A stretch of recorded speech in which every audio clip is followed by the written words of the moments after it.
नमस्कार। हमारे इस विशेष सांकेतिक समाचार में मैं साइमा खान आप सभी दर्शकों का स्वागत करती हूं। मेरे साथ हैं मेरे सहयोगी शरद मुदगल, जो अगले आधे घंटे में आपको सांकेतिक भाषा में समाचार बताएंगे। शुरुआत करते हैं हेडलाइंस से। नीट यूजी परीक्षा में किसी भी तरह की अनियमितता के आरोपों को एनटीए ने किया खारिज। कहा कि सिर्फ 6 सेंटर और करीब 16 अभ्यर्थियों के मामले की पड़ताल के लिए बनाई गई है जांच कमेटी। कमेटी की सिफारिशों का दायरा 6 सेंटर तक सीमित, पूरे देश की परीक्षा पर नहीं पड़ेगा असर।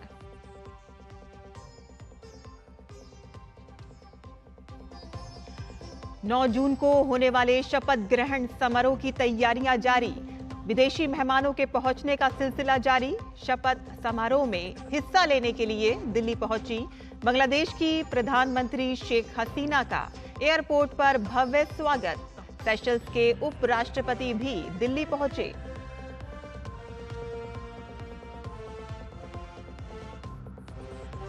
शपथ समारोह के कारण कल से 2 दिन तक दिल्ली में नो फ्लाई जोन। कई स्तर पर बढ़ाई गई सुरक्षा। राष्ट्रपति भवन की सुरक्षा के लिए अर्धसैनिक बल, एनएसजी कमांडो, ड्रोन और स्नाइपर तैनात।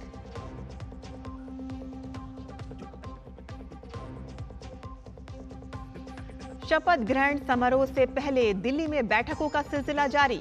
अमित शाह के आवास पर हुई बीजेपी नेताओं की अहम बैठक। मुख्यमंत्री योगी आदित्यनाथ ने भी अपने मंत्री परिषद के साथ बैठक में की लोकसभा चुनाव में पार्टी के प्रदर्शन की समीक्षा।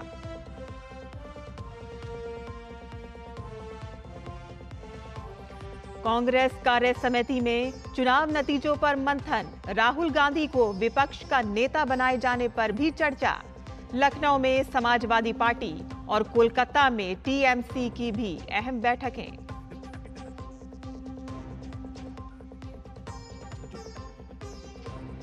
अनुच्छेद 370 हटने और केंद्र शासित प्रदेश बनने के बाद जम्मू कश्मीर को जल्द मिलेगी नई सरकार।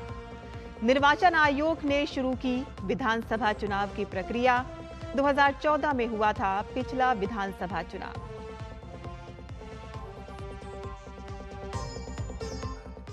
हैदराबाद में राजकीय सम्मान के साथ होगा रामोजी राव का अंतिम संस्कार। प्रधानमंत्री मोदी ने कहा कि भारतीय मीडिया में क्रांति लाने वाले दूरदर्शी व्यक्ति ने पत्रकारिता और फिल्म जगत पर छोड़ी अनमिट छाप।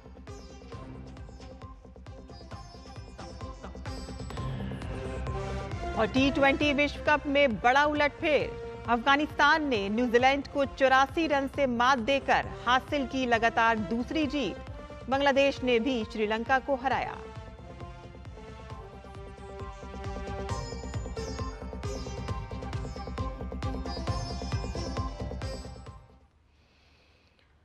और अब समाचार विस्तार से। नीट 2024 की परीक्षा के मुद्दे पर डीजी एनटीए सुबोध कुमार सिंह ने प्रेस को संबोधित करते हुए छात्रों की तमाम शिकायतों का जवाब दिया। उन्होंने कहा कि समिति ने बैठक की और केंद्रों और सीसीटीवी के सभी विवरणों का अध्ययन किया गया। पूरे देश में इस परीक्षा की अखंडता से समझौता नहीं किया गया। कोई पेपर लीक नहीं हुआ। पूरी परीक्षा प्रक्रिया बहुत पारदर्शी रही।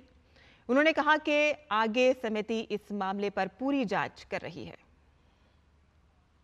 हम लोगों ने पूरा एक कमेटी बना के एक्सपर्ट का एनालाइज किया और उनके ग्रीवांसेस एड्रेस किए कि जिससे जो 23 लाख कैंडिडेट्स हैं उनका भी इशू ना हो और जो इतने कैंडिडेट्स हैं उनके भी इशू ना हो।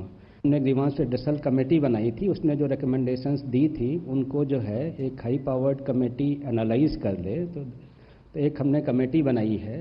उस कमेटी की वो कमेटी इनको एक बार फिर से देख लेगी कि जो इनके ग्रीवांसेस थे 1600 कैंडिडेट्स के, उनके भी ग्रीवांसेस ना रहें और जो 23 लाख लोगों के मन में हैं कि काफ़ी सारे टॉपर्स आ गए, ये आ गए, तो इनके भी इशूज वो ना हों। और नीट के परिणामों की तारीख पर उठ रहे सवालों पर भी उन्होंने अपनी बात रखी। हमारा जो सिस्टम है, जो रिजल्ट प्रिपेयर हो जाता है तो वी अनाउंस इट।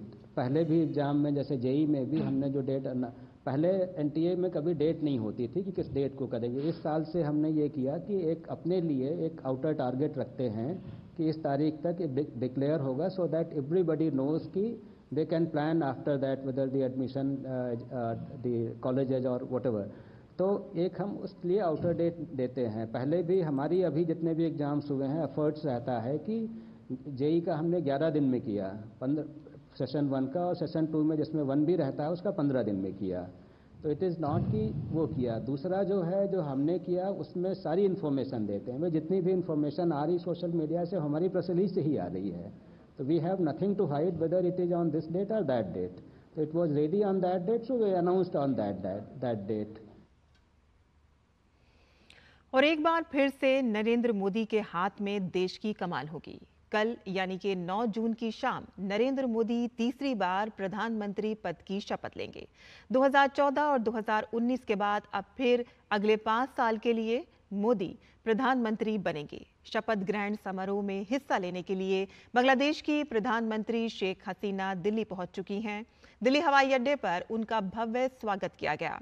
शपथ ग्रहण समारोह के अवसर पर भारत के पड़ोसी देश और हिंद महासागर क्षेत्र के नेताओं को विशिष्ट अतिथि के रूप में आमंत्रित किया गया है। श्रीलंका के राष्ट्रपति रानिल विक्रमसिंघे, मालदीव के राष्ट्रपति डॉक्टर मोहम्मद मुइज्जू, सेशल्स के उपराष्ट्रपति अहमद आसिफ, मॉरिशस के प्रधानमंत्री प्रविंद कुमार जुगनुत, नेपाल के प्रधानमंत्री पुष्प कमल दहल और भूटान के प्रधानमंत्री शेरिंग टोब्गे ने शपथ समारोह में शामिल होने का निमंत्रण स्वीकार कर लिया है।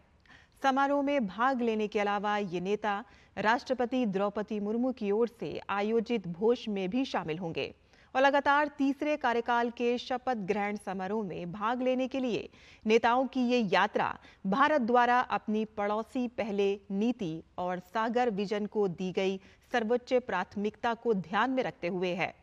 और खास बात यह है कि मोदी सरकार के शपथ ग्रहण समारोह में श्रमिकों और स्वच्छग्रहियों को भी विशेष तौर पर आमंत्रित किया जा रहा है। वहीं सेशल्स गणराज्य के उपराष्ट्रपति अहमद आसिफ प्रधानमंत्री के शपथ ग्रहण समारोह में भाग लेने के लिए नई दिल्ली पहुंचे। और बता दें कि मनोनीत पीएम मोदी 9 जून को लगातार तीसरी बार प्रधानमंत्री पद की शपथ लेंगे।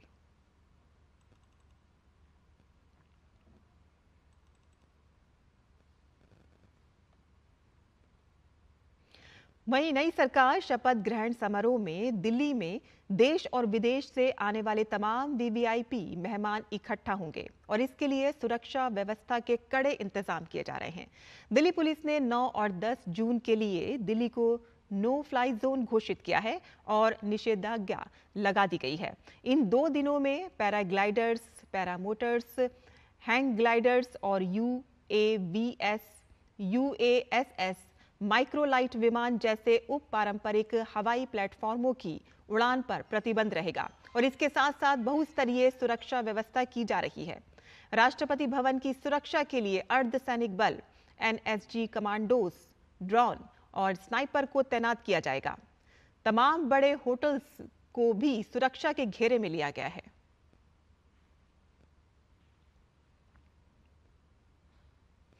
वहीं राष्ट्रपति भवन में चेंज ऑफ गार्ड समारोह नहीं होगा। 15 और 22 जून को भी ये समारोह नहीं होगा। राष्ट्रपति भवन के प्रांगण में प्रधानमंत्री और मंत्री परिषद के शपथ ग्रहण समारोह की तैयारियों और राष्ट्रपति द्वारा संसद के दोनों सदनों को संबोधित करने के कारण ये फैसला लिया गया है। राष्ट्रपति भवन की तरफ से जारी विज्ञप्ति में ये जानकारी दी गई है। दरअसल राष्ट्रपति भवन में प्रत्येक शनिवार को रस्मी गार्ड की अदला बदली का समारोह आयोजित किया जाता है। चेंज ऑफ गार्ड एक पुरानी सैन्य परंपरा है जिसमें राष्ट्रपति भवन के गार्ड समय समय पर बदले जाते हैं। और प्रधानमंत्री नरेंद्र मोदी ने टेस्ला के सीईओ एलॉन मस्क का आभार जताया है। अपने सोशल मीडिया प्लेटफॉर्म एक्स पर पोस्ट करके नरेंद्र मोदी ने कहा कि आपके अभिवादन की सराहना करता हूं। हमारे प्रतिभाशाली भारतीय युवा, हमारी डेमोग्राफी, नीतियां और स्थिर लोकतांत्रिक राजनीति हमारे सभी पार्टनर्स के लिए कारोबारी माहौल प्रदान करना जारी रखेंगे। और इससे पहले टेस्ला के सीईओ एलन मस्क ने प्रधानमंत्री नरेंद्र मोदी को लोकसभा चुनाव में जीत पर बधाई दी है।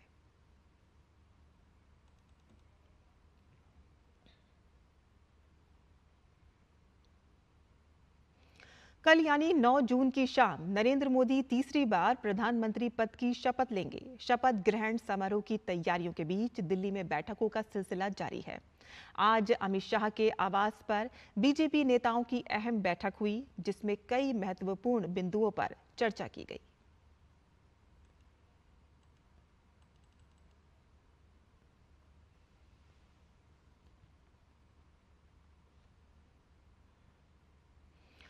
वहीं लोकसभा चुनाव के नतीजे आने के बाद कांग्रेस कार्यकारिणी समिति की बैठक चल रही है। पार्टी अध्यक्ष मल्लिकार्जुन खड़गे के नेतृत्व में रही बैठक में चुनावी नतीजों पर मंथन हो रहा है। कांग्रेस को इस चुनाव में 99 सीट पर जीत हासिल हुई है, जो पिछले लोकसभा चुनाव के नतीजों से बेहतर है। और इसके अलावा पार्टी के अंदर एक धड़ल्ले का मानना है कि राहुल गांधी को लोकसभा में पार्टी और विपक्ष के नेता का पद संभालना चाहिए। इस अहम विषय पर भी बैठक में मंथन होने की उम्मीद है।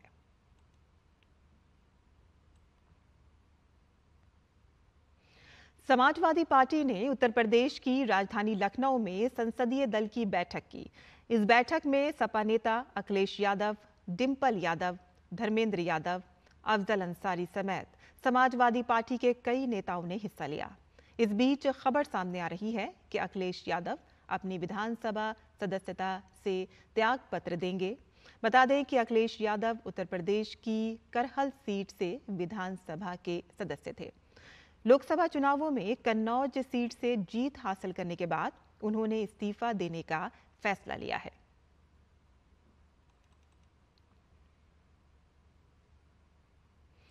तेलुगु देशम पार्टी के अध्यक्ष एन चंद्रबाबू नायडू 12 जून को विजयवाड़ा में आंध्र प्रदेश के मुख्यमंत्री पद की शपथ लेंगे।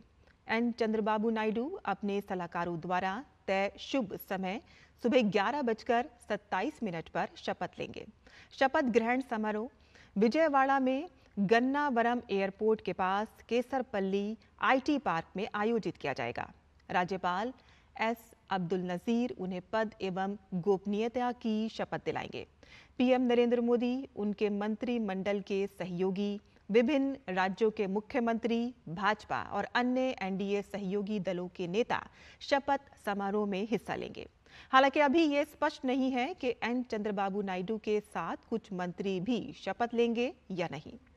74 वर्षीय नायडू चौथी बार मुख्यमंत्री पद की शपथ लेंगे और ये दूसरी बार होगा कि जब वे आंध्र प्रदेश राज्य के मुख्यमंत्री के रूप में शपथ लेंगे।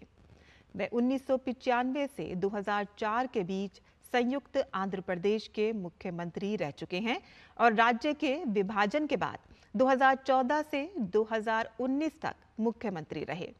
टीडीपी, जनसेना, बीजेपी गठबंधन ने 175 सदस्यीय विधानसभा में 164 सीटें जीतकर शानदार जीत दर्ज की है।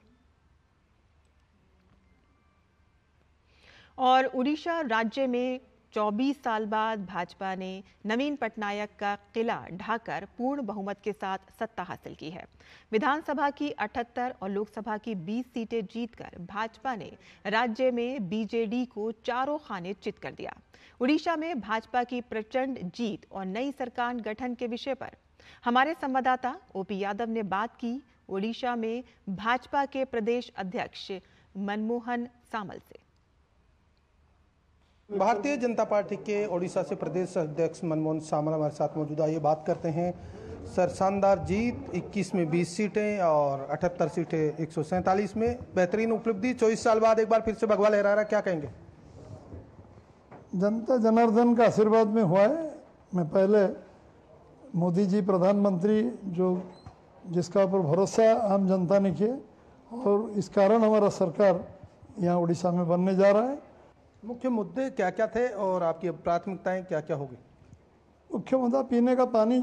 75 ईयर्स इंडिपेंडेंट बाद पीने का स्वच्छ पानीय जल हमारा नहीं है, ये प्रायोरिटी नंबर 1 है। 10,000 करोड़ प्रधानमंत्री दिए, 3.5% खर्चा हुआ अभी तक, ये दुख की बात है। ये प्रायोरिटी नंबर 1 होगा। हमने किसान के लिए जो जो पैकेज रखे 100% इरीगेशन, इनके 31 इनको पेडी का रेट और processing unit, agro waste industry और कोल्ड स्टोरेज, ये प्रायोरिटी। किसान को सम्मान देना और हमारा युवा के लिए गवर्नमेंट नौकरी जहाँ वैकेंसी है इनको फिलअप करना, हायर एजुकेशन सिस्टम को इम्प्रूव करना, डेवलप करना, ये सब करने के लिए हमने सब कर रहे हैं। तो भारतीय जनता पार्टी के उड़ीसा से प्रदेश अध्यक्ष मनमोहन सामल, जिनका मानना है कि विकास के मुद्दे को लेकर इन्होंने न केवल चुनाव प्रचार किया बल्कि उसी को लेकर ये रोड मैप बनाकर राज्य को विकास के नए रास्ते पर लेकर संस्थागत विकास के साथ साथ बुनियादी सुविधाएं देकर उड़ीसा का स्वाभिमान, सम्मान और गौरव फिर से लौटाने का काम करेंगे। मेरे सगी कैमरामैन जगमोहन प्रधान के साथ मोपी यादव, डीडी न्यूज, भुवनेश्वर। और उड़ीसा में बीजेडी अध्यक्ष नवीन पटनायक के मुख्यमंत्री पद से इस्तीफा देने के बाद से एक और बहस शुरू हो गई है कि पार्टी में आगे उनकी विरासत कौन संभालेगा। अब उनकी विरासत संभालने वाले नामों पर चर्चा भी तेज हो गई है। इन नामों में वीके पांडियन का नाम भी शामिल है। हालांकि नवीन पटनायक ने कहा है कि वीके पांडियन उनके उत्तराधिकारी नहीं हैं। उन्होंने कहा कि उड़ीसा के लोग ही उनके उत्तराधिकारी का फैसला करेंगे। Mr. Pandian joined the party, has not held any post. As you know, he didn't fight in these elections from any constituency. And I've always clearly said that when they asked me about my successor, I've said clearly that it is not Mr. Pandian. And I repeat it again, that the people of Odisha will decide my successor. और प्रधानमंत्री नरेंद्र मोदी की 9 जून को होने वाले शपथ ग्रहण समारोह में शामिल होने सिक्किम के गवर्नर लक्ष्मण प्रसाद आचार्य दिल्ली पहुंच गए हैं। दिल्ली पहुंचने के बाद उन्होंने मीडिया से बात करते हुए कहा कि मैं बहुत प्रसन्न हूं कि मुझे शपथ ग्रहण समारोह में सम्मिलित होने का सौभाग्य मिला है।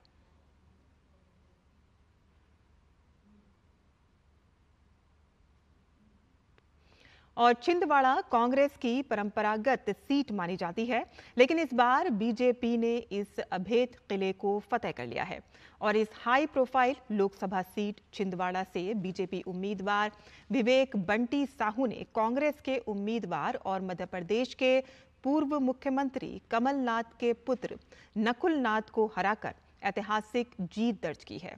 विवेक बंटी साहू का कहना है कि ये जीत प्रधानमंत्री नरेंद्र मोदी के नेतृत्व और इलाके में केंद्र की योजनाओं का परिणाम है। मध्य प्रदेश से बीजेपी ने इस बार लोकसभा चुनाव में 29 में से 29 लोकसभा सीटें जीतकर एक कीर्तिमान रचा है और सबसे बड़ी जीत इसमें छिंदवाड़ा लोकसभा मानी जा रही है, जो कि 27 साल बाद कांग्रेस को यहां से हार का मुंह देखना पड़ा है। हमारे साथ बात करने के लिए छिंदवाड़ा के सांसद विवेक बंटी साहू जी हैं। 27 साल बाद जीत मिली है बीजेपी को, यहाँ से किस तरह देखते हैं अपनी जीत को? पहली बार यहाँ छिंदवाड़े से भारतीय जनता पार्टी जीती है और मुझे लगता है कि अब जाकर के छिंदवाड़े को कांग्रेस से मुक्ति और कांग्रेस से आज़ादी मिली है। निश्चित तौर पर यह जीत हमारे देश के यशस्वी प्रधानमंत्री नरेंद्र मोदी जी की जीत है। जिस तरीके से मोदी जी ने गरीब कल्याण और जन कल्याण की योजना चला करके छिंदवाड़ा जिले के बारे में बताना चाहता हूं कि लगभग 21 लाख लोगों तक के शासन की योजनाएं पहुंचाने का काम किया है। छिंदवाड़े की जनता मोदी जी के इस गरीब कल्याण जन कल्याण के रथ में मोदी जी को आशीर्वाद देना चाहती थी। दूसरा, मोदी जी ने जो आत्मनिर्भर भारत और विकसित राष्ट्र का सपना देखा है, तो छिंदवाड़े की जनता इसमें अपनी भागीदारी तय करना चाहती थी। तो यह जीत मोदी जी की जीत है। इसी बार शपथ लेने जा रहे हैं प्रधानमंत्री नरेंद्र मोदी, किस तरह देखते हैं और आपको लगता है कि अब छिंदवाड़ा का विकास किस तरीके से आप करेंगे? क्या कोई खाका तैयार किया आपने, क्या आपने रणनीति बनाई है? ये 10 वर्ष बड़े चुनौतीपूर्ण थे, क्योंकि इतने लंबे समय का एक ऐसा शासनकाल जिसमें सिर्फ भ्रष्टाचार की बात होती थी, देश को पीछे करने की बात होती थी। लेकिन इन 10 वर्षों में उस गड्ढे को भरने का काम मोदी जी के द्वारा किया गया और यह अगले 5 वर्ष जो रहेंगे निश्चित तौर में एक ऐसी उड़ान वाले रहेंगे जहां भारत दुनिया का सबसे शक्तिशाली समृद्धशाली राष्ट्र रहेगा। एनडीए के अलायंस हैं, सभी नेता वहां पर थे और बहुत सारे अलग अलग दृश्य वहां पर देखने को मिले। आप पहली बार आप संसद में सेंट्रल हॉल में पहुंचे थे, क्या क्षण रहे आपके मन में? यह जीवन का अविस्मरणीय पल था कि उस बात का गवाह बना कि मोदी जी की तीसरी पारी की शुरुआत हो रही है और ऐसे वरिष्ठ नेता जिनको हम टीवी में देखते थे, सुनते थे, जिनकी झलक देखने के लिए सैकड़ों किलोमीटर तय करके जाकर के उनकी झलक लेते थे, आज उनको आमने सामने पा करके वाकई में एक सुखद अनुभूति थी। बहुत बहुत धन्यवाद हमसे बात करने के लिए। हमारे साथ छिंदवाड़ा के सांसद विवेक बंटी साहू। कैमरामैन गौरव के साथ अजीत द्विवेदी, डीडी न्यूज, दिल्ली। और भारतीय निर्वाचन आयोग ने जम्मू कश्मीर में विधानसभा चुनाव की प्रक्रिया आधिकारिक रूप से शुरू कर दी है। चुनाव आयोग के सचिव जयदेव लाहिड़ी ने प्रेस नोट में कहा है कि आयोग ने केंद्र शासित प्रदेश जम्मू कश्मीर की विधानसभा के आम चुनाव के लिए चुनाव चिन्ह, आरक्षण और आवंटन आदेश 1968 के पैरा 10B के तहत कॉमन चिन्ह के आवंटन के लिए आवेदनों को तत्काल प्रभाव से स्वीकार करने का फैसला किया है। और इससे पहले मुख्य चुनाव आयुक्त राजीव कुमार ने कहा था कि जम्मू कश्मीर के लोगों को जल्द ही लोकतांत्रिक रूप से चुनी गई सरकार मिलेगी। यहां पिछले विधानसभा चुनाव 2014 में हुए थे। केंद्र सरकार द्वारा 5 अगस्त 2019 को अनुच्छेद 370 और 35A निरस्त कर दिया गया था और जिसके बाद जम्मू कश्मीर को केंद्र शासित प्रदेश का दर्जा दिया गया था, जिसकी अपनी विधानसभा होगी। लद्दाख को भी अलग कर बिना विधानसभा वाले केंद्र शासित प्रदेश का दर्जा दिया गया और तब से जम्मू कश्मीर केंद्र शासित प्रदेश का प्रशासन उपराज्यपाल के हाथों में है।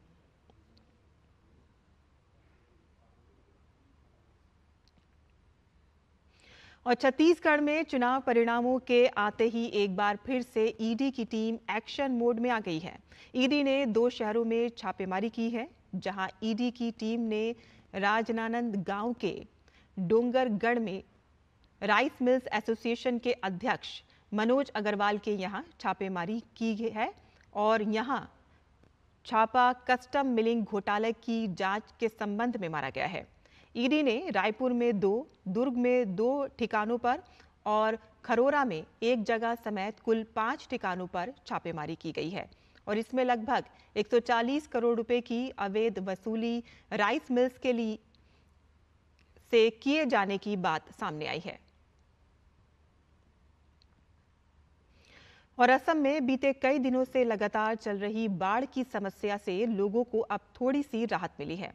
हालांकि अभी धरमतुली में कोपली नदी खतरे के निशान से ऊपर बह रही है, लेकिन बाढ़ की स्थिति में अब सुधार देखने को मिल रहा है। गौरतलब है कि असम में 8 जिलों मसलन के कछार, नगांव, कामरूप, धेमाजी, मोरीगांव, होजई, दीमा हसाओ, हेलाकांडी, कार्बी, आंगलोंग पश्चिम में बाढ़ की विभीषिका का ज्यादा असर देखने को मिला है और जानकारी के मुताबिक कुल 195 गांव और 16 राजस्व मंडल प्रभावित हुए हैं।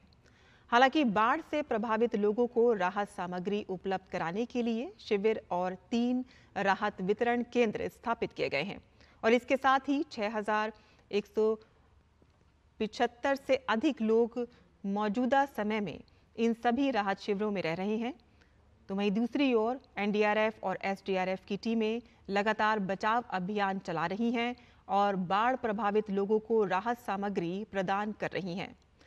मौसम विभाग के मुताबिक बंगाल की खाड़ी से आने वाली तेज दक्षिण पश्चिमी और दक्षिणी हवाओं से अरुणाचल प्रदेश, असम, मेघालय, नागालैंड, मणिपुर में गरज बिजली और तेज हवाओं के साथ 30 से 40 किलोमीटर प्रति घंटे के साथ व्यापक रूप से हल्की से मध्यम वर्षा होने की संभावना है। और इसी के साथ ही हमारे इस विशेष समाचार में बस इतना ही। मुझे और मेरे सहयोगी शरद मुत्कल को अब अनुमति दें। नमस्कार।